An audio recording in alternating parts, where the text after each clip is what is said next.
영화 유튜버 거의 없다와 잡스러운 연예가 함께하는 거의 잡스럽다 133회 2부 시작합니다. 자, 2부에서는 영화 설리 허드슨 강의 기적 이야기하겠습니다. 거의 잡스럽다 제작 지원으로 꾸준히 함께해 주시는 코업, 룩백 미스트, 룩백 올인원 로션 이 세 가지 제품 많이 아껴주시고 구매도 해주시면 정말 감사하겠습니다. 하루 두 알 코업 아재양을 알리자 룩백.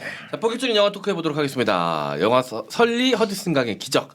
자, 클린트 이스트우드 감독의 35번째 연출작이래요. 연출 많이 했어요. 야, 이 배우 출신 감독이 이렇게까지 왕성한 활동을 게다가 나이도 많으신데 말이죠. 네. 대단해요. 저희가 찍는 영화마다 또 다 괜찮아. 다 수작 이상이에요. 그러니까. 네.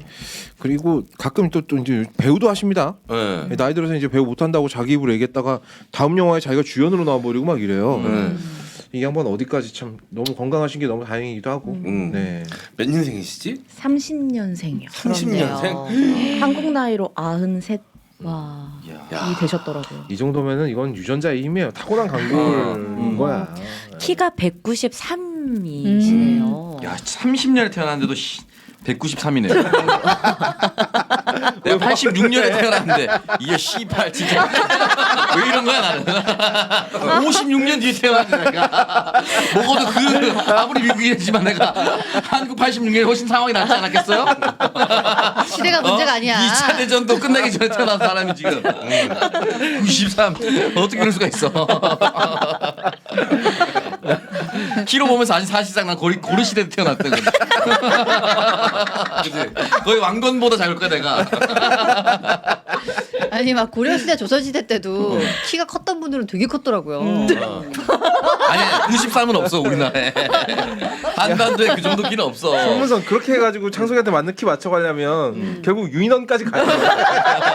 안 돼, 어디까지 안 갈 돼. 거야? 그런 사람 없어. 제가 이순신 장군 70 뭐 이렇게 됐었다고 들었었는데 임진왜란 당시에 그 외구가 워낙 작아서 한 10cm만 커도 초장신이었대요. 170 그거 정도면 초장신. 아니 우리 저번에 그 일본 저번 150. 왕의 남자 할 때 연상군인가요? 네. 키 엄청 컸다 그랬잖아. 맞아. 그래서 193은 안 돼. 안 되지. 193은 안 되지.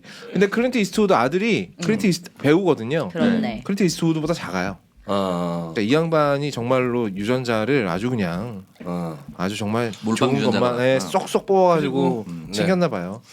자, 미국의 아주 건강한 보수의 또 대명사이기도 하죠. 아, 그래요? 네. 처음에는 트럼프를 약간 지지하기도 했다 나중에 철회했어요. 네. 그리고 영화가 담고 있는 메시지들이 굉장히 미국 만세? 아니 그렇지 않아요. 그렇지 않아요. 그렇지 않아요. 인간 만세. 인간 만세. 맞아. 잘 보여준 아메리칸 스나이퍼 같은 게 보수로서 찍을 수 있는 수작이라고 생각합니다. 근데 이게 좀 다른 얘긴데 네. 이분이 자녀가 2남 6녀로 8명이 있는데 막내딸이 96년생이시네요. 막내딸이 그러면은 60대 나신 건가? 거의 70 다 돼서 대단하시다. 60대 후반에. 96년생이 30년생이 66세. 선택받은 유전자라니까. 와, 근데 이게 정말 현대 의학이고 대단하시네요. 나발이고 이런 거는 정말 전 세계 우리 독립형. 씨. 1%에 들어가는 사람이에요 진짜. 거기다가 머리도 좋지, 영화도 잘 만들지. 존나 짱나네 또. 와. 86년생인데 아직도 딸 한 명이 없는데 나와. 너는 대신 딸딸이가 있잖아. 그거는 클린트 이스트우드 잡았죠. 90평생 해봤자 나한테 안 될 걸. 내가 고2 때 끝냈을 거야. 한참 빠져있을 때거든요. 그러니까 자녀 숫자 아니라 용량으로 싸워야지. 아 그럼요. 용량 CC로 싸워야지. CC로 싸워야지. 그럼요. 자, 알겠습니다. 자, 2016년 개봉작이고요. 네. 그러니까 지금 한 6년 된 거죠. 아니 6년 맞죠? 6년 되죠. 정도. 네. 6년 됐죠 영화 네, 기준으로. 네. 네. 아까 1부에서 겁도 잠깐 얘기를 했지만 이 개봉 시기가 사실 우리나라의 상황을 봤을 때 이 사고 수습이 이거 완벽하게 잘 된 케이스잖아요. 이거는. 그렇죠. 일단 사고에 대한 대응 자체가 너무나 훌륭했고요. 네. 네. 원래 우리가 이제 미국을 매뉴얼의 나라라고 하지 않습니까? 네. 민간들은 다 멍청한데 좋은 매뉴얼이 있어서 따라하기만 해도 최악은 면한다. 이 영화에도 당장 비행기 엔진 꺼지니까 바로 매뉴얼부터 찾아보잖아요. 네. 네, 그러니까 좋은 매뉴얼이 제대로 사용되었고 그리고 수많은 사람들의 선의가 더해져서 아무도 이제 희생 없이 이 거대한 사고가 될 뻔한 일을 막아낸 네, 그런 아주 자랑스러운 역사죠 사실 이거는요. 예. 그리고 이게 실제 이야기니까. 그리고 끝까지 비행기 안에 남은 승객이 없는지 돌아보고 마지막으로 이제 비행기에서 내려서 구조가 되는 설리의 모습에서 아, 깊은 감동과 깊은 상실감을 동시에 느끼는 네. 희한한 아마 경험을 하게 희한한 되네요. 경험을 아마 한국 사람이라면 할 것 같습니다. 부럽기도 했어요. 그 마지막에 항해일지라 그래야 되나요? 그 항공일지? 챙겨가지고 그거까지 블랙박스. 싹 다 챙겨가지고 나가잖아요. 재킷이랑. 네. 이게 참 그러니까 그게 진정한 보수의 가치거든. 그렇죠. 그게 진짜 보수의 가치죠. 네. 우리가 보수를 잘못 알고 있는데, 그러니까 우리나라에서만 보수가 이상하게 약간 다른 의미로 사용이 되는데 원래 보수란 기존의 가치를 지켜가는 사람들입니다. 그러니까 이 사람들에게 있어서 가장 중요한 기존의 가치는 안전이죠. 네. 안전, 국방, 안보, 사람이 죽지 않는 것. 우리나라 사람을 지켜내는 것, 안전하게 지켜내는 것. 그러니까 스티븐 스필버그가 만든 라이언 일병 구하기 같은 경우도 굉장히 보수적인 가치를 담고 있는 영화예요, 사실은. 네. 네. 총기 자유의 핵심적인 이념이기도 해요. 내 몸을 내 스스로 지킬 수 있다. 라는 것이 남용되는 것을 방지하고자 이제 민주당에서 반대하는 것도 있지만 공화당이 처음에 총기 자유 이렇게 했을 때 내 몸을 나 스스로 지켜야지. 라는 이념이었던 거예요. 그래서 결국은 안전, 안보, 국방 이런 것들이 가장 근간. 그래서 제가 아까 전에 아메리칸 스나이퍼가 수작이 될 수밖에 없다. 그러니까 미국 보수가 생각하는 이런 가치를 잘 담았다. 네. 그렇습니다. 뭐 우리에게는 해당 사항 없는 얘기입니다. 네. 아니 그, MC 스나이퍼 있으니까. MC 스퀘어도 있어요. MC 자원도 있죠. 아, 3단 논법. 존나 논법. 훌륭하네요. 정바남. 그 이태원 참사 이후에 사실 많은 사람들이 그 사건 자체, 그 참사 자체에 대한 트라우마와 고통도 있었지만 앞으로 이후에 내 인생에 있어서 나의 안전은 누가 책임져 줄 것인가에 대한 불안함 분명히 느꼈거든요. 근데 이제 왜냐면 그게 내일이 될 수 있거든요. 그쵸, 당장. 그럼요. 왜냐면 서울 한복판에서 누가 있어도 이상하지 않은 공간에서 그 참사가 벌어졌단 말이지. 제 아는 여성분은 이제 지하철에 사람이 좀 많으면 이제 덜컥 겁부터 난대요. 그렇다니까요. 저 망원시장에 이제 산책하러 걸어다니면 사람이 늘 많거든요. 평상시에는 그런 걸 못 느꼈는데 진짜 지난주 주말에 이렇게 가는데 그 뭐지? 확 압박감이 느껴지더라고요. 멀리서 시장도 끝까지가 보이잖아요. 사람이 이렇게 엄청 많으니까 살짝 두렵더라고요. 저는 지하철 타고 출퇴근하는데 이제 그 사건 이후로 다들 이제 지하철에서 굉장히 조심하시더라고요. 그거 SNS에 다니더라고요. 네. 사진. 특히 계단 오르고 내릴 때 네. 약간 이제 거리를 두고 간다거나 그리고 또 좋아. 이제 저희가 뭐 앞으로 어떻게 대처를 해야 되냐 이런 상황에서 이런 거를 많이 이제 방송에서 안내를 했었잖아요. 그래서 막 되게 앞으로 이렇게 팔짱을 낀다거나 약간 많이 이렇게 모일 때는 그런 식으로 좀 개개인이 좀 많이 끼는 게 이게 내 공간을 확보하기 위해서. 네, 약간 뭐 이렇게 그래서 뭐 가방 같은 경우에도 이렇게 옆으로 매잖아요. 여성분들이 네. 이렇게 앞으로 많이들 메고 계시더라고요. 그러니까 이게 진짜 좀 이게 우리가 이제 뭐 입버릇처럼 농담 삼아서 각자 도생의 시대다. 근데 우리가 생각했던 각자 도생은요 이런 것까지는 아니었어요. 사람이 모여드는 상황에서 내 목숨을 내가 지켜야 한다. 이건 상상도 못한 일인데 이게 또 이렇게 돼버렸네. 사실 경제적 측면 뭐 이런 네. 것들이 좀 강한 표현이었죠. 각자 도생. 그렇죠. 예. 그 나의 신념은 내가 지켜야 된다. 뭐 이런 의미가 강했었는데 이제 생명까지도 네. 내가 내 생명을 내가 지켜야 된다. 내 가족의 생명은 우리가 지켜야 된다. 약간 이렇게 됐기 때문에 이게 좀 자칫 잘못해서 조금만 변질되면 극단 이기주의로 갈 수도 있거든. 그럼요. 이젠 이젠 모르겠어요. 나는 이런 일이 벌어지게 되면 우리 성수대교 무너졌을 때 서울시장 바로 다음날 사퇴했습니다. 이게 사퇴할 사람들이 사퇴를 해줘야 진상 조사를 할 수가 있어요. 근데 그 당시에 그 자리에 있던 사람들이 그대로 눌러 앉아 있으면 이 진상 조사 제대로 진행되지 않아요. 근데 지금 사퇴한 사람 아무도 없잖아요. 누구도 책임지지 않고 있죠. 네. 심지어 가장 직접적인 책임이 있을 거라고 생각되는 용산구청장 정도도 자기가 책임이 100% 있는지 모르겠다라고 대놓고 얘기를 하니까. 야, 이게 뭐 문화가 아니라 현상이다 이딴 소리 짓거리는 거고 진짜. 아 나는 이제 오히려 우리나라도 총기 자료가 돼야 된다. 보수야 보수. 나 보수 달래. 씨. 아니 진짜 말하다 총 맞을지도 모른다라는 생각을 해야 입조심을 하지. 어제 또 그분이 또 대단한 말씀을 하셨는데 이제 국회에 출석하셔가지고 책임을 피하지 않겠다. 그래서 그 책임을 어떻게 피하지 않겠냐. 그 책임이 무엇이냐라고 물었더니 제 마음의 책임이다. 그 책임이 본인의 마음 안에 있다고. 총기 자료 해야 돼요. 그러니까 도의적 책임 말고 행정적 책임은 전혀 없다. 그러니까 처벌 안 받으려고 그렇게 얘기하는 거야. 너무 진짜 악마를 보았다. 영화 제목이지만 매 순간 악마를 보았다를 실제로 느끼며 살아가고 있습니다. 진짜요. 예. 이 와중에도 자기의 안위만 걱정하는 거네. 아니 나는 누군가가 이런 거를 지금 이 방송 들으시는 분들 중에서도 영화 채널에서 정치적인 이야기 하지 말라고 댓글 다시는 분들 많이 계시는데 나는 이게 정치적인 이야기가 아니라고 생각을 하고요. 그리고 이런 큰 참사가 벌어졌는데 정치적이지 않은 이야기를 어떻게 합니까? 어떻게 안 합니까? 예. 이걸 해결할 수 있는 게 정치밖에 없어요. 그리고 이런 얘기를 하는 데다가 정치 얘기를 하지 말라고 말하시는 분들이 가장 정치적인 행동을 하고 계시는 거예요. 왜냐하면 우리가 하는 얘기가 불편하다? 그렇다면 내 정치 신념에 그게 어긋난다는 얘기밖에 안 되잖아요. 내 정치 신념에 어긋나는 사람에게 입을 닥치라고 말하는 건 대단히 정치적인 행동입니다. 그것도 네. 자유민주주의 사회에서. 그럼요. 네. 그리고 그 어떤 정권보다 자유를 부르짖었던 게 이 정권 아닙니까? 그럼요. 그래놓고선 지금 입 다 틀어 막았죠. 심지어 피해자들의 얼굴도 단 한 명도 우리는 보지 못했어요. 이름도 한 명도 몰라요. 네. 왜냐면 철저하게 지워버렸거든. 외신 기사 보세요. 외신 기사 보면 뭐 로이터 통신이나 BBC나 뉴욕타임즈에서 쓴 기사들 보면은 당시 이제 그 현장에 널브러져 있던 희생자들의 신발, 소지품 이런 것들 우리 하나도 못 봤잖아. 우리 언론 하나도 안 다뤄 이거. 그러니까 사람들이 어떤 트리거가 될 수 있는 장면을 철저하게 숨기고 있어요. 나는 정부는 그럴 수 있다라고 봐. 백보양보해서 정부야 두려우니까 여러모로 두려울 테니까 그럴 수 있는데 언론들이 여기에 발맞춰주는 이유를 모르겠어요.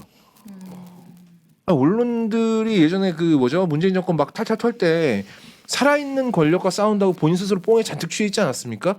근데 지금 살아있는 권력하고는 왜 이렇게 진짜 막 두들겨 맞은 개처럼 이렇게 서슬 기는 건데요. 정말 이해가 안 가요. 진짜 이해가 안 갑니다. 그런 울분들이 이 영화를 다시 보면서 또 중간중간 계속해서 막 터져 나오더라고. 미치겠더라고요. 어. 한 일주일 정도 그나마 그래도 이제 마음을 좀 다잡고 살아보자 했는데 이 영화 보는데 기분이 진짜 계속 안 좋아지는 거예요. 특히 그 다 같이 한 20분 만에 막 여기저기서 다 몰려오죠. 헬기며 뭐 개인 선박이며 착착착착 오는데 아 왜 우리는 이렇게 못했지라는 그 마음에 다시 뭔가 그 PTSD 오는 느낌? 네 그렇더라고요. 24분 네. 만에. 그러니까 물 위에 착륙한 비행기가 기차 가라앉기 전에 전부 몰려왔던 거죠. 유람선도 있었고요. 네. 줄거리 소개를 해야 될 것 같습니다. 네. 문선 씨 해주시죠. 네. 2009년 1월에 뉴욕 라과디아 공항을 출발한 여객기 한 대가 이제 버드 스트라이크라고 하죠. 네. 새떼랑 충돌하는 거. 버드 스트라이크로 인해서 양쪽 엔진을 둘 다 모두 잃고 급하게 허드슨 강에 비상 착수하는 사고가 발생하거든요. 근데 이 사건을 허드슨 강의 기적이라고 부릅니다. 왜냐하면은 비행기가 그때 워낙 고도가 낮은 곳에 있었기 때문에 뜨자마자 버드 스트라이크 네. 났기 때문에 자칫 잘못했으면은 진짜 큰 사고로 이어질 뻔했던 일인데 당시에 운항을 맡았던 기장 설리가 아주 침착하고 노련하게 대응해서 비행기를 강에 착수시켰고 또 주변 선박들이 빠르게 협조해서 비행기에 탔던 155명의 전원이 무사히 구조됐기 때문에 허드슨 강의 기적이라고 불리는 사건입니다. 사실 이 수면에 비상 착륙하는 건 굉장히 위험합니다. 그렇다고 하더라고요. 네. 보통은 이제 이 수압되면 날개가 동강 나버리거나 선체가 뒤집혀 버리거나 그러니까 이렇게 이게 돼요. 각도를 잘 맞춰서 이렇게 쫙 물수제비 뜨듯이 이렇게 네. 쫙 내려야 되는 거 아니야? 물수제비. 네. M장 전문 아닙니까? 네. 물수제비. 좋았어. 네, 그래서 영화가 이 실화를 바탕으로 이제 그린 영화고요. 기장인 설리를 톰 행크스가 주연을 맡았습니다. 그래서 실제로도 그랬고요. 뒤에 이제 영화 맨 뒤에 나오죠. 후키 영상처럼. 실제로도 그랬고 이제 톰 행크스가 연기할 때도 머리랑 콧수염이 하얗게 샜어요. 그만큼 오래 파일럿을 했고 경험이 풍부한 인물이라는 걸 보여주기도 하죠. 근데 설리가 이날 사고에서 이제 버드 스트라이크 이후에 양쪽 엔진이 모두 멈춘 걸 딱 확인을 하자마자 거의 바로 보조 동력을 켜고 이제 관제탑하고 교신을 하면서 바로 사고에 대응하기 시작합니다. 네. 시간이 많지 않은 상태죠. 고도가 낮으니까. 근데 이때 이제 매뉴얼이 사실 되게 복잡해, 엄청 두꺼워요. 열 몇 단계가 있다면서요. 네, 그래서 비상시 매뉴얼은 부기장한테 찾아보라고 지시를 하고 자기는 자신의 경험하고 어떤 본능에 집중해서 판단을 하게 됩니다. 이때 이제 관제탑에서는 상황을 잘 모르니까 계속 라과디아, 그러니까 출발했던 공항 활주로, 그 다음에 또 주변에 다른 공항 활주로 이렇게 공항으로 유도를 하려고 하는데 설리가 보기에 판단하기에는 거기까지 못 가겠는 거예요. 네, 불가능한 거예요. 그래서 설리가 허드슨 강의 비행기를 비상 착수시킨다고 이제 결정을 하고 무동력 상태에서 글라이딩 방식이라고 하더라고요. 네. 그냥 이제 네. 바람을 타고 그냥 가는 네. 거지. 타력으로. 근데 이게 글라이딩으로. 되게 경비행기가 아니라 여객기 그죠, 여객기죠. 운반한다는 건 어마어마한 일입니다. 물론 작은 여객기긴 했지만 그래도 네, 네. 쉽지 않지. 만약에 여기서 라가디아 공항으로 가려고 기술을 돌렸다가 도심에 떨어졌으면 진짜 이제 대나죠. 대참사죠. 대형이지. 대천사가 벌어진 상황인 거죠. 네, 그래서 어쨌든 기체도 무사히 착수를 시키고요. 이렇게 해서 155명 전원을 살리면서 이 사건 자체가 되게 화제가 된 거예요. 네. 설리가 언론에서 영웅 대접을 받으면서 유명해집니다. 자, 근데 한편으로는 사고 후에 조사기관의 조사 과정에서 미국 연방교통안전위원회라는 기관이라고 하더라고요. NTSB. 아무튼 여기에서 조사를 하는데, 그러니까 설리가 왜 공항으로 가지 않고 강에 착수했냐, 이제 요거를 조사하는데 그 조사를 받던 중에 좌측 엔진이 살아 있었다라는 데이터가 나와요. 그 당시에 좌측 엔진이 최소 추력으로 작동 중이었다라는 데이터가 나와서 설리가 그럴 리가 없다. 내가 확실하게 다 확인을 했다라고 말을 하는데 조사관들은 일단 데이터는 나왔고 엔진을 수거해서 확인을 해봐야 된다라고 말을 합니다. 이렇게 물론 이제 다른 방향으로 좀 의심을 하긴 했지만 그들도 그들의 일을 제대로 수행하려고 했던 거 아니야. 그럼요. 그러니까 이렇게 조사하는 것마저도 너무 부럽더라. 네. 우리는 그 조사마저도 못 하고 있잖아 지금. 그러니까 그쵸. 보통 이제 이런 영웅이 하나 나타나게 되면 다 그 분위기에 휩쓸려 가지고 가지고 야 미담 깨지 진상조사를 마. 하지 않고. 게다가 미국은 9.11 테러의 상처가 남아 있었는데 비슷하잖아. 이게 잘못하면 그쵸. 시내로 떨어질 수 있었고 비행기 사고고 승객들이 타고 있었고 굉장히 그때 트라우마를 다시 한번 자극할 수 있는 참사가 벌어질 뻔했는데 이게 아무도 다치지 않고 다 구출이 된 사건이기 때문에 이걸로 아마 미국 그 매스미디어나 정권에서는 이 미담을 살려가지고 국민들의 트라우마를 치료하고 싶었을 거야. 아, 그럼요. 그치. 너무 좋은 케이스잖아요. 그런데도 음. 계속 반기를 들으면서 물론 잘못된 방향이긴 했지만 계속 의심하는 그 기관이 있잖아. 네. 조사기관은 계속 조사를 하죠. 조사를 하잖아. 이것도 너무 부러운 거야. 맞아요. 예전에 우리 황우석 박사 사태 생각해 보세요.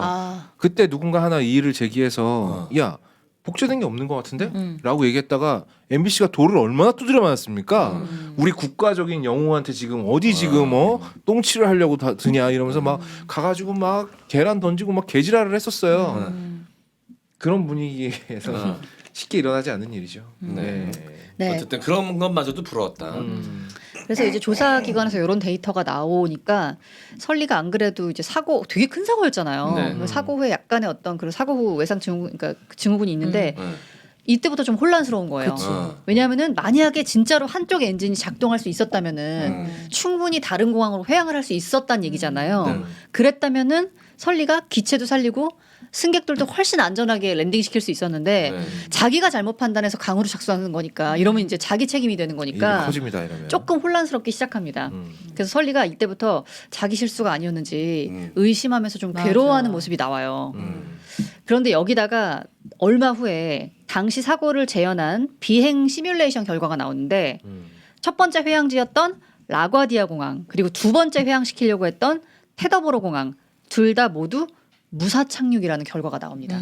물론 이 시뮬레이션은 컴퓨터 시뮬레이션이긴 한데 20회나 무사 착륙했다라는 데이터가 나오죠. 그래가지고 설리가 이제 사고 경위를 진짜 생각하고 또 생각합니다. 뭐가 잘못됐을까? 내 실수였을까? 여러 가지를. 그래서 자기 실수일 수 있다는 두려움도 있었지만 설리는 사실 자신의 판단이 옳았다는 확신을 계속 가지고 있어요. 네. 마음 한쪽에.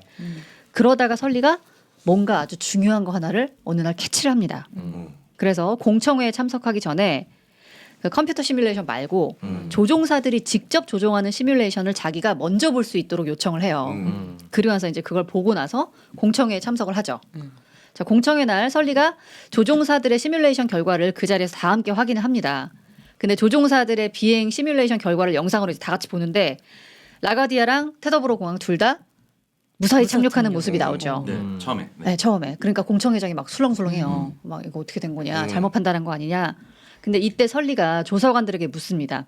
저 조종사들이 저 시뮬레이션을 얼마나 연습했냐 라고 하니까 조사관이 주저주저 하다가 17번 연습한 다음에 성공한 거다라고 말을 하죠. 네. 그래서 일단 이것도 약간 좀 그래요. 네. 그래서 설리가 이제 또 이어서 말합니다. 자신들은 이런 상황하고 비슷한 상황조차 훈련을 해본 적이 없고 사실 내가 겪은 거는 시뮬레이션 같은 게 아니라 155명의 목숨을 안고 있는 실제 상황이었다. 이런 걸 강조하면서 말합니다. 그래서 지금 우리가 본 시뮬레이션에는 인적 요소가 빠져 있다. 만약에 시뮬레이션을 진행한 조종사들을 보면은 이제 새떼랑 충돌한 직후에 바로 기계처럼 대응을 해서 바로 주변 공항으로 회항을 기다렸다는 하잖아요. 듯이. 기다렸다는 듯이. 근데 실제 상황에서 저런 일을 겪으면은 저렇게 바로 기계처럼 대응할 수 있는 사람 없다. 안 되지. 그래서 인적 요소가 반드시 포함돼야 된다라는 주장을 펼쳐요. 근데 이 말이 맞잖아. 맞지. 설리가 그러잖아. 인적 요소를 판단하고 싶으면 인적 요소를 적용하십시오. 네. 라고 얘기를 하잖아요. 그래서 이렇게 공청회 분위기가 반전되면서 조사관들이 결국 이제 새떼 충돌 직후에 조종사가 실제로 상황을 판단하는 시간 요걸 집어넣죠. 그래서 이 시간을 고려해서 충돌 후에 35초를 기다렸다가 회항을 하는 걸로 다시 세팅을 바꿔요. 그래서 이렇게 시뮬레이션을 시도하는데 결과는 조종사들이 라가디아랑 테더보로 공항 둘 다 가지 못하고 추락하는 결과가 나옵니다. 그것도 그렇죠. 도심에서 추락하는 네. 네, 어마어마한 결과가 나오게 됩니다. 네, 그래서 설리의 판단이 옳았음이 밝혀지고요. 또 여기다가 이제 뒤이어서 바로 블랙박스 녹음 기록을 다 같이 청취하는데 설리랑 이제 부기장이 네. 진짜 침착하게 잘 대응하는 그 레코딩이 남아 있어요. 이거 확인할 때도 전율. 네, 그리고 이제 마지막에 방점을 찍는 게 회수된 비행기의 왼쪽 엔진을 검사해 보니까 설리의 말대로 이미 파괴돼서 공중에서 작동이 멈춰진 상태였다라는 데이터가 나옵니다. 원래는 가동할 수 있었다고 그쵸. 했었잖아요. 네. 데이터 그래도 그렇게 몇 개는 아예 말해준다고. 유실이 된다고 나오죠. 네, 그래서 공청회에서 조사관들이 설리한테 공식적으로 사과를 표하고요. 설리가 얼마나 훌륭한 조종사였는지 여기에 대해 감사를 표하는데 설리가 또 이 자리에서 멋있게 이 공을 자기 것만이 아닌 부기장, 승무원들 그리고 그 비행기에 다 함께 탔던 승객들 또 구조에 힘써준 모든 사람들 우리가 다 함께 이뤄낸 결과다라고 멋지게 아마 공을 돌리면서 속으로는 이렇게 말하는 나 존나 멋있어. 했을 거예요. 나 멋있어. 하셨을 그렇다 거예요. 하더라도. 그래도 그렇다 그럴 자격이 있어. 하더라도. 그럴 자격이 있어. 네. 그리고 마음속으로 그렇게 생각하더라도 하더라도 겉으로는 이 공을 다른 사람들에게 돌리는 게 얼마나 아름다운 그렇지. 자세입니까? 네. 그죠? 네. 쉽지 않아요. 네, 그래서 이렇게 훈훈하게 영화가 마무리됩니다. 반대잖아요. 지금은 이 참사의 잘못을 어떻게든 남에게 돌리려고 노력하는 지금 우리나라의 고위 공직자들의 모습을 보면서 네. 이 설리의 모습을 보니까 설리는 너무 멋있는데 난 너무 초라해지는 거야. 근데 그 공청회 장면에서 17번 연습하고 성공했다라고 나왔을 때 나라면은 쌍욕 먼저 나왔어. 나도 바로 이런 쌍욕 나왔을 장난 하나 거야. 진짜. 바로 터지고 나왔을 것 같아요. 개소리야. 진짜 얄미웠잖아. 그리고 17번 연습했으면 나도 연습했어 했겠지라고 벌써 나왔을 텐데 그 정도로 침착한 사람이니까 그 상황에서도 얘기를 듣고 우리 거 들어보자 이렇게 쭉쭉쭉 인적 요소를 얘기할 수 있었지 않았을까. 네. 물론 이제 이게 실화 바탕이긴 하지만 영화화하면서 많이 이제 각색을 했겠죠. 그래서 좀 더 극적인 요소를 많이 넣어서 이제 표현을 했겠지만 그래도 대부분의 이야기 골자는 다 사실과 똑같더라고요. 조사가 들어간 것도 사실인데 이제 조사위원회 사람들이 그렇게 설리 막 기자한테- 의심하지는 않았대요. 네, 설리 기자한테 굉장히 존경심을 표했고 훌륭한 일을 하셨는데 제가 사실관계는 좀 밝혀보겠습니다라고 얘기를 한 것이죠. 근데 그렇다고 해서 그 절차가 의미 없어지는 건 또 아니에요. 네. 그렇죠. 중요하죠. 그럼요, 되게 중요하죠. 우리가 예전에 플라이트라는 영화 다뤘었잖아요. 네. 그때 덴젤 워싱턴이 마약과 술에 이빨이 취한 상태로 운전 말도 안 배면 되는 비행하죠. 네, 배면 비행을 해가지고 사람을 엄청 살리잖아요. 거기도 마찬가지로 영웅담으로 묻어갈 수 있었거든요. 근데 안 넘어가잖아요. 그거 그냥 안 넘어가지 않습니까? 왜냐하면 사람이 6명이 죽었으니까 그 책임은 누가 져야 되는 것인가? 항공사가 지는 것인가? 아니면 조종사가 일부분이라도 같이 지어야 되는 것인가? 이걸 판단을 하려면 진상조사 제대로 해야죠. 그래야 어떤 판단이 나오는 거 아니겠어요. 말하면 말할수록 짜증이 나네요. 조사가 뭐 또 이면에는 또 이제 보험사와 책임의 문제가 또 있기도 하고요. 네. 네, 공항으로 돌아왔을 때 기체를 온전하게 보존했을 때와 물속에 가라앉아서 탐색하고 하는 비용 여러 가지가 사실은 있는데 네. 어쨌든 이 조사 어쨌든 과정은 근데 잘했어요. 조사하는 과정은 매뉴얼로 있잖아. 있죠. 그럼요. 조사를 매뉴얼대로 해야 가는 된다는 거죠. 게 법적으로 정해져 있잖아. 그럼요. 근데 우리나라는 그런 게 없잖아 지금. 조사하는 과정이 있긴 한데 특정인에게 몰빵을 해주고 책임자들이 빠져나가려고 하고 있는 상황인 거죠. 네. 그 예전에는 조사를 약간 빡세게 해야 합니다. 예전에는 약간 염치가 있었습니다. 그 저기 뭐죠? 그 일본에서 뭐 회사가 부도나가지고 이제 다 문 닫고 이제 직원들 다 쫓겨나게 생기니까 사장이 제일 먼저 기자회견 나와가지고 무릎 꿇고 막 바닥에 대가리 존나 박으면서 제가 잘못해서 망한 거니까 제가 다 책임질 테니까 우리 직원들은 좀 살려주십시오라고 얘기를 하잖아요. 그러니까 그 정도의 얘기를 꺼내려면 내가 그래도 이 정도의 사과를 제스처를 취해야 된다라는 염치가 좀 있었거든요. 최소한의 인간성. 네, 염치가 있었는데 누가 지금 뭐 할복 자살하래요? 잘못했으면 잘못했다고 인정만 하면 되잖아요. 물론 인정에 따른 정치적 부담이나 뭐 책임이나 이런 거 지셔야 되겠지만 근데 지금 이 상황은 아예 진상조사 자체를 건너뛰려는 목적이 보이는 것 같아요. 예, 아니면 그 진상조사가 하기는 하되 누군가는 건드리지 않는 방향으로 가려는 의도가 지금 자꾸 보입니다. 그래서 너무너무 지금 그게 마음에 안 들고 불안하고 짜증나는 거죠. 진상조사 한다고 뭐 죽은 사람도 돌아옵니까? 그거 아니거든요. 하지만 진상조사라도 제대로 해야죠. 성수대교 그다음에 삼풍백화점 그 있을 때 서울시장이 연달아 교체돼요. 네. 같은 행각을 할 겁니다. 근데 이제 그게 책임져서 날리는 거 사퇴시키는 것도 중요한데 이게 사퇴를 시킨다는 것에 책임을 물리는 것 이외에 사후적인 것도 개입이 되는 것이 다음 서울시장은 들어왔을 때 이렇게 큰 문제가 서울에서 발생하면 나의 책임이구나. 그렇지. 내가 그만둬야 되겠구나. 그렇지. 그럼 내가 이거를 잘 관리를 해야겠구나를 알려주는 겁니다. 경각심을 주는 거지. 네, 이 역할까지가 있는 거거든요. 그냥 싫으니까 너 나가 이게 아니에요. 사인인 거예요. 근데 이거를 지금 회피하려고 있는 상황이니까 좀 답답한 거죠. 물론 이제 그 12구 참사는 참사고 이거는 성공이잖아요. 그러니까 이게 조금 다르긴 한데 조명하는 방향이 좀 다르긴 한데 어쨌든 사후적으로 할 수 있는 건 모든 걸 다 했어요. 이 성공에서도 할 수 있는 걸 다 하려는 이 모습 자체가 좀 부럽다는 거죠. 우리는 지금 참사가 벌어졌는데도 조사가 안 되고 있는데 예, 이런 것들이 조금 그렇다. 어쨌든 뭐 영화는 전체적으로 처음부터 끝까지 뭐 어렵 거 하나도 없이요. 네. 쭉 갑니다. 조금 긴장감을 주려고 혹시 뭐 톰 행크스가 기장으로서 거짓말을 한 것은 아닌가라는 의심이 들게끔 살짝 가려고 하다가도 이내 알고 있죠. 이미 왜냐면 제목에 허드슨 강의 기적인데 기장이 잘못됐거나 그러기는 불가능하잖아요. 안 되지 않아요. 그건 불가능하지. 그리고 그렇게 할 거면 톰 행크스를 캐스팅 안 했겠죠. 톰 행크스의 이미지가 이제 악역을 해도 이미지가 안 먹힐 정도로 톰 행크스 이미지가 너무 좋아가지고요. 네. 그리고 또 싫어하잖아요. 별일 없었다는 게 다 알고 있지 않습니까? 그렇죠. 그래서 클린트 이스트우드는 이 영화를 이제 왜 만들었냐라는 이야기를 되게 많이 들었어요.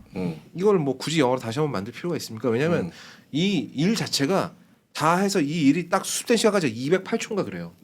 되게 짧은 시간에 일이 벌어지고 짧은 시간에 수습돼 버린 사고란 말이죠. 그래서 이걸 영화로 어떻게 표현을 할 것이냐. 별로 좋은 소재가 아닌 것 같다는 얘기 많이 들었는데 클린트 이스트우드의 영화 작업은 내내 아까 인간 참가예요. 그러니까 그 모든 매뉴얼 위에 인간의 판단이 있었다는 것이죠. 그러니까 사심이 없는 인간의 판단이 선행되었기 때문에 다른 사람들의 목숨을 구할 수 있었다는 것이고 사고 현장에 달려오는 사람들 구조대라든지 이런 사람들 봐봐요.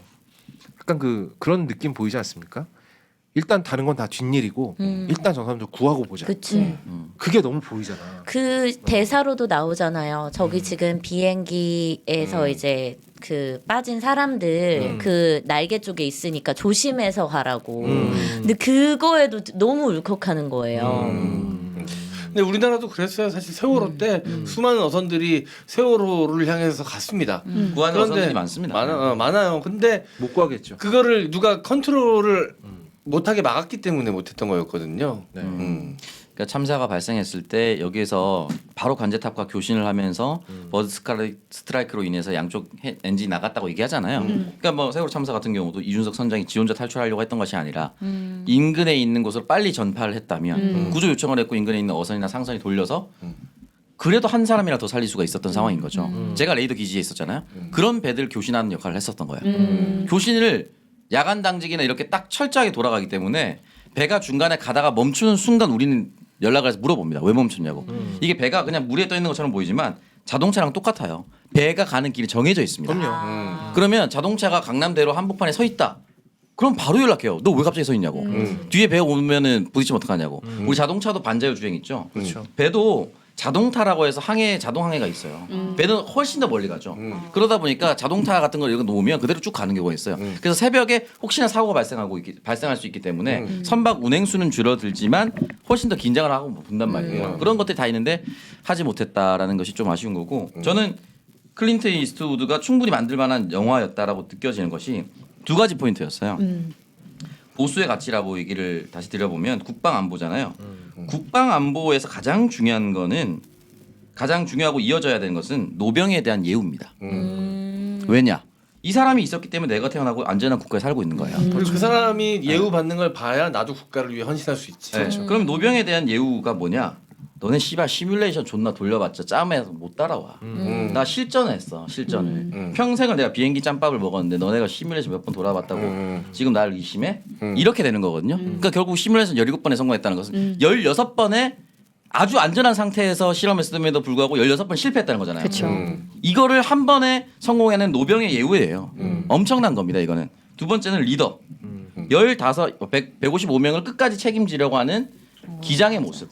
이게 진정한 리더십이거든요. 그러니까 이 두 가지가 완벽하게 들어가 있습니다. 그러면 클린트 이스트우드 입장에서는 만들 수밖에 없는 영화죠. 너무 매력적인 소재고 네. 여기서 보면은 그 클린트 이스트우드가 생각하는 보수의 가치가 이 셀렌버그 이 저기 뭐야 함장이 아니지 기장을 통해서 그대로 발현되는데 이 사람은 중요한 순간에 더블 말이 많지 않아요. 그거 이제 마지막에 승객들한테 충격에 대비하십시오라고 이제 기내 방송할 때 딱 그러잖아요. 충격에 대비하십시오. 딱 이 말만 하잖아요. 그러니까 모든 건 내가 책임지고 어떻게든 너희들을 살릴 테니 너희들은 충격에 대비해. 라는 얘기를 하고 그리고 맨 마지막에 비행기에서 내리는 모습 두 번 세 번 확인하고 혹시나 내가 빠뜨린 사람이 있지는 않나를 두 번 세 번 확인하고 그렇게 영웅적인 행동을 했음에도 불구하고 혹시나 내가 뭔가 잘못한 게 있지는 않았을까 스스로도 번뇌를 하잖아요. 계속 고민하죠. 네. 그런 게 이스트우드 할아버지가 너무너무 좋아하는 보수의 가치다. 총도 하나 차고 있었다면 훨씬 더 좋아했겠지만 비행기 기장이 총을 차고 있을 수는 없기 때문에 저는 이 영화를 네. 두 번째 봤는데 네. 사실 처음 볼 때는 그냥 이제 약간 그런 생각 잘 못했던 것 같아요. 근데 두 번째 볼 때는 되게 소름 끼쳤던 부분이 첫 번째는 생각하지 못했던 부분인데 좀 약간 디테일한 부분이긴 한데 그런 거 설리가 진짜 판단을 잘한 거잖아요. 네. 경험에 의해서. 그리고 되게 155명을 살리고 정말 옳은 선택을 하고 판단을 잘 했는데도 불구하고 주변에서의 어떤 상황들 때문에 계속 자기 자신을 의심하잖아요. 흔들리죠. 이게 되게 소름 끼치더라고요. 그러니까 언제나 누구에게나 있을 수 있는 일이다 이거는. 그쵸. 내가 아무리 잘해도 주변 사람들이나 주변 상황이 이렇게 돌아가면은 이렇게 잘못한 사람이 될 수 있다라는 거. 그거 되게 소름 끼치더라고요. 그 이번 참사가 벌어지고 난 다음에 한 여당 인사가 그런 얘기를 했습니다. 애들 이태원 가는 거 막지도 못했으면서라고 부모들한테 얘기를 했어요. 유튜버가 무슨 유튜버래 저기 뭐야 이태원이 무슨 뭐 지옥이에요? 그러니까 네? 거의 범죄 현장입니까 예. 거기가? 거기가 무슨 가면 막 러시안 룰렛 하고 막 이럽니까? 아니 나는 그래서 걱정되는 게 혹시라도 그 이야기를 들은 그 희생자 유가족들이. 부모 유가족들이 자기 탓할까봐 근데 그런 마음을 가뜩이나 그러고 있을 텐데 그러니까요. 예. 걷다 대고 그 사람 직책이 종교 다문화 비서관입니다. 전 다문화 비서관이죠. 예. 다문화 비서관 아무리 전직이지만 다문화 비서관이 그런 생각을 가지고 있다는 거는 기본적으로 인간에 대한 포용이 있어야 이거는 되는 말도 안 되는 거예요. 사람이. 가장 마음을 열어 젖히고 있는 사람이 그런 직책에 가야 되는데 사퇴한 이유도 동성애자 뭐 혐오하고 막 비하했다가 잘린 거였거든. 되게 소름 끼치는 것이 정말 미쳤어. 네. 그러니까 이게 그 뭐라 그래 학술적 용어로 개소리가 있어요. 예, 불셋이라고 하는 진짜로 학술적인 개소리가 있습니다. 이게 거짓말하고는 달라요. 정준희 교수님이 얘기한 건데 제가 무단 불펌에서 말하는 겁니다. 거짓말은 있는 사실이 이 병이 비어 있는데 찼다라고 말하는 게 거짓말이잖아요. 네. 근데 그러려면 어떻게 해야 돼? 먼저 이걸 가려야 돼. 그렇잖아. 근데 불셋 개소리는 그냥 엎어버리는 거야. 이 상황 자체를 그냥 엎어버리고 완전히 딴소리를 해버리는 거야. 그래서 사람들이 다른 거에 열받게 만들고 다른 거에 집중하게 만들고 너무 열받아서 할 말을 잃게 만들고 프레임 이 상황이네. 전환처럼. 그렇죠. 이 상황을 그냥 흩어버리는 거야. 본질 흐리기지 예. 그냥. 예. 그러니까 이게 전혀 집중해야 되거나 진중하지 않은 주제로 주제를 자연스럽게 전환해 버리는 겁니다. 이렇게 개소리를 하게 되면 반박하기가 거짓말보다 훨씬 어려워요. 가령 수치로 나오는 거 제가 아까 이 병이 찼다라고 거짓말을 한다고 한다면 이 병의 모습만 보면 거짓말인 게 증명이 되잖아요. 근데 전혀 상관없는 얘기를 해버리면 반박이 더 어려워져요. 지금 저는 이 작전이 발동되고 있는 것 같아요. 개소리를 해서 학술적 용어입니다. 개소리를 계속해서 더 열받게 만들거나 더 짜증나게 만들거나 아니면 더 본질에서 멀어지게 만들거나 사람들을 더 서로 싸우게 만들거나 지금 이런 목적이 아닌가 싶어요. 이렇지 않고서 이렇게 일치단결하고 개소리를 짓거릴 수가 없습니다. 예. 못된 짓도 학습이 되면 네. 더 발전할 거 아닙니까? 세월호 참사 이후에 우리나라 안전 시스템이 더 강화가 됐어야 되는데 그건 그러지 못했고 나쁜 놈들이 못된 짓 해서 본질 흐리는 방식은 더 발전이 됐어요. 학습을 했거든 한번. 그러니까 그때 했던 패착들을 그대로 피해가고 있습니다. 피해자들을 계속 뭉치지 못하게 흩어놓고 피해자들의 얼굴과 이름을 끝까지 숨겨놓고 바로 돈 문제 얘기. 바로 돈 문제 얘기부터 꺼내가지고 국민들이 그거 갖고선 왈가왈부 대립하게 만들고 그리고 댓글부터 쫙 풀어가지고 네. 정작 유가족들은 돈 달라는 얘기도 안 하는데? 하는데 뭐 얼마를 더 달라는 얘기냐. 지금 댓글입니다. 세월호 때처럼 시체팔이 하려 그러냐.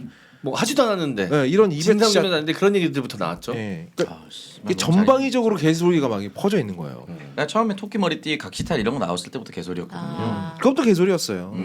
누가 밀었님 아니 그렇지. 그 한 명이 밀면 무슨 뭐 스트롱맨입니까? 말도 안 되는 얘기 헐크야? 또 얘기를 하고 그렇게 얘기를 해서 심지어 한 경찰은 사람을 몰러가 그랬잖아. CCTV를 뒤져가지고 토끼머리 한 사람을 찾아내가지고 수사를 했어요. 근데 또 그 저 참사 시간 이전에 지하철 타고 갔다며 어. 뻘짓한 거야. 골든타임 동안 이따위 짓을 해놓고 지금 아 영화 얘기를 해야 되는데 하다 보니까 지금 시국이 시국이다 보니 이런 얘기들이 좀 나왔습니다. 다 그래도 뭐 자, 영화 얘기를 다시 돌아갔죠. 네. 예. 코스염 부기장 그 베트남맨 아저씨 맞죠? 네, 배트맨에 투페이스. 나오는 투페이스 맞습니다. 검사 아저씨. 예. 음. 이 양반 되게 다혈질 연기를 잘하죠. 네, 약간 그 미국 아저씨 연기를 잘합니다. 이분. 네. 아론 에카트인가? 네. 어디 갖다 놔도 그냥 원래 있던 사람 같고. 진짜 원래 있던 사람 같아요. 네. 이 양반은 그냥 편의점에 갖다 놓으면 편의점 알바를 못하는. 근데 이미지 캐스팅만 했으면 난 이 사람 아니었을 수도 있을 것 같은 게 네. 약간 기장 뒤통수 치료처럼 생겼어요. 투페이스라서 약간 불안불안해서 중간에 진술 번복할 것 같아. 진술 번복할 것 같아가지고 불안불안한 거야. 그 처음 볼 때. 초반에도 살짝 어. 이제 뭐 아니라고는 하지만 뭐 사기 잘 치시네요 하면서 깐족거렸잖아요 설리한테. 근데 알고 보니 역시 아까 그 변호사랑 마찬가지로 알고 보니 진짜 우리 편이었다. 네. 그러니까. 조곤조곤 그냥. 근데 보니까 실제 그 부기장하고 닮은 예. 느낌이더라고. 설리 기장과도 굉장히 많이 닮았어요. 톰 크루즈가 그 염색이나 이런 걸로 어. 외모를 굉장히 미국 배우들은 이런 거에 되게 진심이야. 네, 외모 모사를 맞아, 해야 된다라는 맞아. 그런 강박이 좀 있나 봐. 항상 되게 똑같이 하려고 그래, 그죠? 아니, 저 그래서 톰 행크스인지 몰랐어요 처음에. 이 사건 같은 경우는 워낙 유명한 사건이니까 얼굴이 다 공개가 됐고 심지어 그때 있던 승객들은 아직까지도 모임을 서로 가질 정도로 자주 모이고 하니까 그 얼굴을 똑같이 따라하는 게 괜찮은데 힐빌리의 노래 같은 경우는 진짜 그거는 굳이 똑같이 따라할 필요가 없는데도 필요가 똑같이 없어요. 따라하잖아. 맞아, 맞아. 그걸 왜 똑같이 따라하는 거야 그거는? 그건 저는 강박 아니야 그거는? 약간 분장상 노리는 건가? 이 정도면 야, 신박한데 맞는 것 같아. 실제로 있잖아 분장상이. 그래. 분장의 진심임. 뭐 이런 거요. 예. 그러니까 분장상 카테고리도 있겠지. 그러니까. 아니지 분장상이 그것 때문에 있는 건 아니지. 똑같이 만들려고 있는 게 아니지. 아 근데 그런 게 SF도 약간 있는데. 공로가 있죠. 똑같이 분장사는 분장. 아바타 이런 애들이 받아요. 어. 보통. 네. 그러니까 똑같이 분장한다고 받는 게 분장상이 아니야. 아니 근데 똑같이 재현하는 거 의미 있잖아요. 의미는 있죠. 네. 근데 미국 배우들이 기본적으로 연기를 메소드 연기를 배우기 시작하잖아요. 메소드 연기로 시작을 했단 말이에요. 메소드라는 건 그 사람을 내가 완전히 똑같이 모사하는 거잖아요. 로버트 드니로가 이 드니로 어프로치라고 해서 이 연기법의 창시자예요. 아. 그래서 로버트 뉴러가 이제 이 영화 찍으면 뭐 성난항소 같은 영화 찍으면서 40kg 찍었다가 다시 빼고 막 이러면서 연기를 했단 말이에요. 시조님하고 똑같이 만들려고. 오. 그러니까 그런 어떤 전통을 따르는 거라고 봐요 저는. 네. 예우라고 생각하는 거예요. 그쵸. 특히 실화를 기반으로 했을 때는 또 너무 다르면은 네. 네. 이상하잖아 또. 네. 에이미 아담스 평소대로 나오면 너무 예뻐 버리잖아. 그러면 또 네. 최선을 다해서 망가뜨리는 게 뭐. 근데 저는 좀 오바마가 좀 있다고 봐요. 힐빌리의 노래는 굳이 안 그래도 누가 힐빌리 노래 나오는 사람들을 누가 하냐고. 그치? 근데 그래도 그거 덕분에 더 좀 집중할 수 있지 않았나요? 이 맞아요. 엄마의 폭력성이라든지 이런 거에 좀 부각이 됐잖아요. 그러니까 그건 그냥 연기해도 거기 부각되고 거기 몰입할 수 있어. 그 아줌마가 어떻게 생겼는지 우리 몰랐잖아. 모르죠. 전혀 모르죠. 마지막에 사진이랑 비교해 주니까 알았지. 존나 흠칫 놀랐어 진짜. 아니 이걸 똑같이 했다고? 전혀 상관없잖아요. 모르는데 우리는. 근데 뭐 그런 거 한 번씩 하면 연기상 한 번씩 받고 이러니까 네. 노릴 수도 있었다라고 그래도 봅니다. 우리나라 배우들이 좀 배울 지점이 있다고 봐요. 저는 뭐 실화? 사극 나올 때 서클렌즈 끼고 나온다거나 아, 그치, 이런 그치. 배우들이 계시잖아요. 맞아. 그런 분들은 좀 그 네, 그런 동주의 송몽규, 어. 박정민 배우가 되게 똑같이 했잖아요. 진짜 네. 똑같았어. 그것도. 동주. 네. 그런 거 아주 좋았어요. 네. 근데 일단 뭐 그런 걸 하려면 일단 에이미 아담스 정도 연기를 하고 나서 씨발 뭐 거기까지 가지도 못했는데 뭐 자 마지막에 한국 배우 한국 배우 모두를 네. 어쨌든 그래서 저는 이제 클린트 이스트우드 영화가 생각보다 많아요. 그래서 최근에 제 이제 지인 중에 한 명이 클린트 이스트우드한테 입덕을 한 거야. 이 아저씨는 너무 영화도 잘 만들고 너무 멋있다. 약간 이게 나이든 남자 좋아하는 그런 류인가 봐요. 작가 아니, 작가는 그래도 중년이잖아. 노년은 좀. 네. 그래서 이제 무슨 영화를 봐야 되느냐 추천해달라. 추천을 해달라고 하는데 제가 추천 안 해줬어요. 왜요? 너무 많아서 귀찮아요 고르는데. 아 근데 그럼 왜 정말 한 거야 지금? 클린트 이스트우드 영화면 일단 기본적으로 밀리언 달러 베이비부터 봐야지. 아. 밀달배부터 봐야 되고요. 너무 재미없었어. 재미없었어? 네, 저는 아. 예전에 20대 때 봐서 그런가 봐요. 그래 다시 지금 보면 다시 다를 봐요. 거야. 다시 보면 다를 거야. 아, 아마. 아메리칸 스나이퍼 전 좋았어요. 아메리칸 스나이퍼 좋았고 미스틱 리버도 좋고요. 지금 그분이 이 방송 아마 보고 계실 거니까 네. 각자 좋아하는 이스트우드 영화 하나씩 얘기해 줘 봐봐요. 음. 그리고 저는 옛날에 만들었던 용서받지 못한 자도 음. 좋아하고 퍼펙트 월드도 좋아합니다. 음. 네. 뭐요 정도? 또 뭐가 있을까? 메디슨 카운티의 다리도 감독했네요. 그러네. 네. 메릴 스트립의 정말 절정의 연기를 볼 수 있는 영화죠. 메릴 아니 스트립. 근데 뭐 누군지도 모르는 분한테 우리가 굳이 추천을 해줘야 돼? 아니, 내가 하기 귀찮으니까 다 같이 하자 이거지. 스페이스 카우보이도 재밌습니다. 네. 그러니까 이 양반이 만든 영화는요 기본적으로 다 중박 이상이에요. 그래서 난 진짜 대단한 사람인 것 같아. 어떻게 이러지? 그러니까 이 네. 참 사실 배우 이정재 배우도 사실 네. 이렇게 감독 연출을 잘할 거라고 사실 우리가 전혀 예측하지 맞아요. 못했었잖아. 맞아요. 그렇죠. 네. 그래서 이 확실히 배우로서 현장에서 쌓은 짬밥이 무시 못하는 측면이 있는 것 같긴 해. 그래서 근데 이정재 거기에 배우는- 이제 또 감독으로서 가질 수 있는 자질도 갖고 있었겠지 또.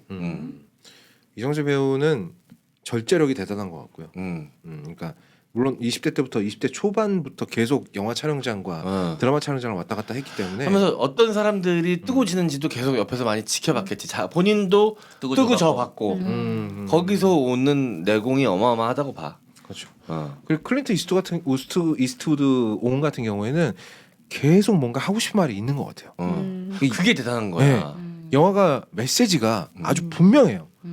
설리 같은 경우도 그렇고 우리가 이제 흔히들 명작이라고 얘기하는 미스틱 리버 이런 것들도 그렇고 아 쇼펜 연기 기가 막혔지. 네. 그리고 또 이 양반이 감독을 하니까 배우 조달에 전혀 문제가 없습니다. 아. 이스트우드가 같이 영화 찍으려는데 누가 거부할 수 있겠어요? 네. 우리 저 그거 했나 미스틱 리버? 안 했어요. 안 했어요. 했어요. 아그 영화 해야 되는데. 한번 해야죠 이 영화. 미스틱 리버. 네. 시온펜 그리고 저기 쇼생크 탈출의 주인공 팀 로빈스. 팀 팀 로빈슨 음.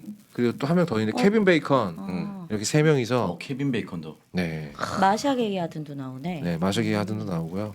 어마어마한 기가 막힌 영화입니다, 네. 진짜. 이정재가 영화 연출을 했을 때도 후배들이 다 도와주면서 대사 한마디 없이 김남길 담배 피다가 총 맞고 죽잖아요. 뭐 그 정도 해주는데 당연히 클린트 이스트우드 감독은 이미 영화적으로도 성공을 했는데 후배들이 하자고 하면 당연히 흔쾌히 응하지 않을까. 네.